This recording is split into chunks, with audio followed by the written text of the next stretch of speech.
সহায় সম্পদ লিখে নিয়ে মারধর করে ঘর থেকে বের করে দিয়েছে সন্তানরা। কতটুকু লিখে নিয়েছেন তা দেখতে চাওয়ায় মেয়ে জামাইও মারধর করেছে। তারপর থেকেই রাগে অভিমানে বাড়ি ছেড়েছেন ৭০ বছর বয়সী মোহাম্মদ আব্দুল খালেক। দীর্ঘ প্রায় ৫ বছর যাবৎ একটি মসজিদে রাত্রিযাপন শেষে দিনের বেলায় মরিচ বিক্রি করে জীবিকা নির্বাহ করেন এই বৃদ্ধ।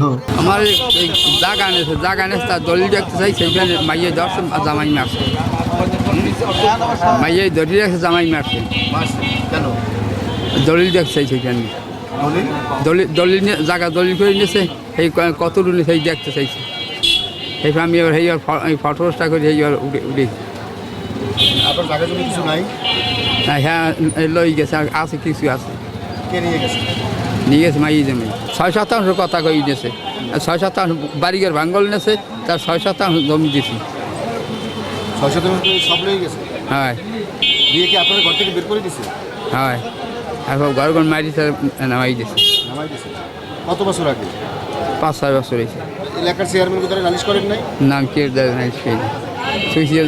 সৃষ্টিকর্তার ছাগলটি হুন্যার বাঁকা করা বাতক বিয়া দিয়েই মারে। বরিশাল সদর উপজেলার সাহেবেরহাটের এক মসজিদে জীবন কাটাচ্ছেন এই বৃদ্ধ। তার অসহায়ত্বের কথা চিন্তা করে মসজিদে রাত্রি যাপন করতে বাধা দেননি স্থানীয়রা। খালেক উনি অনেক দিন পর্যন্ত আমাকে মসজিদ থাকে, ওনার বারবার মসজিদ কোনে কই যে আপনি আসছেন না, আমাকে থাকতে অসুবিধা হয়, তবে উনকে ভাই আমি কোথায় যাবো, আমি অসহায়, আমার বাড়ি কোনে তারাই দিতেছে, আমার জামাই মাইয়ে জামাই মারছে, হাত বলে একটু ভাঙিয়ে ই করাইছে, করছে এই।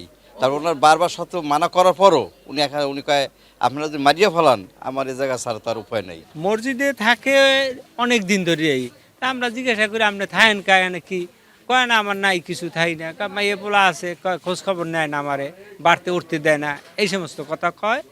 এরপর মসজিদেতেই তাতে আপনি এখানে থাকবেন কেমন, তারা কয় না আমার থাকতেই হবে, এই মসজিদে থাকে প্রায় সময় করে, ওই নামাজ কালাম পরে আর ওই টুকটাক কাজ করে। ওনার ছেলে মেয়ে খোঁজ খবর নেয় না, মেয়েরা খোঁজ খবর নেয় না, ছোটবেলা ওই দিয়ে দেয় না সাইবের আর মসজিদই থাকে, আগে ছিল বরিশাল, এখন এই সাইবের মসজিদই থাকে, ঠিক আছে। তাই না, ছেলে মেয়েরা খোঁজ খবর নেয় না, জমি জমা মানুষ লই গেছে, ঘর বাড়ি পোতাপাতি নাই। এই তার সন্তানদের সাথে দেখা করতে যায় বাংলা ভিশন, কিন্তু সেখানে গিয়ে জানা যায় আব্দুল খালেকের 2 বিয়ে, 2 ঘরে 2 পুত্র এবং 6 কন্যা মিলে তার 8 সন্তান। তিনি কিছুটা মানসিক বিকারগ্রস্ত, দাবি তার মেয়ের।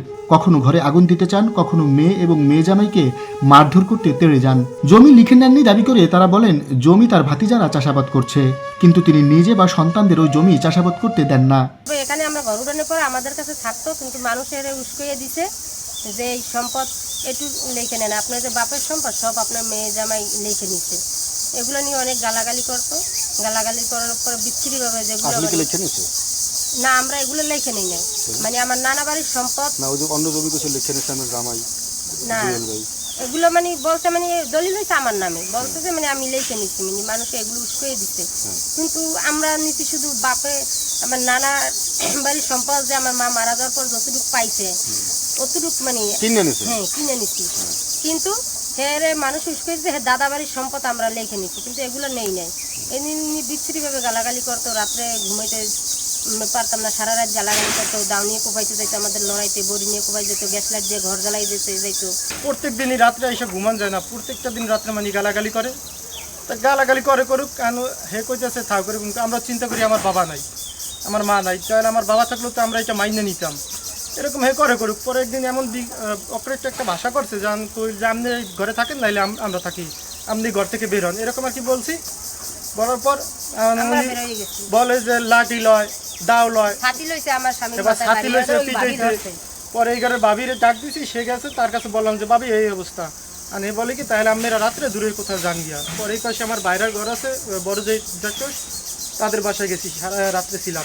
এমন কাজ করে মানে আপনারও ভয় লাগবে সেটা, ছোটো ছোটো বাচ্চাগুলো কিছু হইলে ওই বাচ্চাগুলো জবাই দিতে হয়। ওই যে একবার আমার আমার ছোটো খাওয়াতে ভাই আমি জবাই দিতে হচ্ছে, আমার আব্বাই ধরছে, এই জন্য বদন ভাই কাছে তার বোর সাথে আমার আব্বার সাথে সম্পর্ক, এই বদন ভাই কাছে এটা একটু মানতে পারে, জবাই দিতে চায় একদম, এই যে জবাই দিতে ধরছে, এবার আমার আব্বাই ধরছে, এই বদন ভাই কাছে তার ওই সাথে আমার আব্বার সাথে সম্পর্ক। সমাজসেবা অফিস থেকে বয়স্ক ভাতা সহ সকল প্রকার সহযোগিতার আশ্বাস দেওয়া হয়েছে।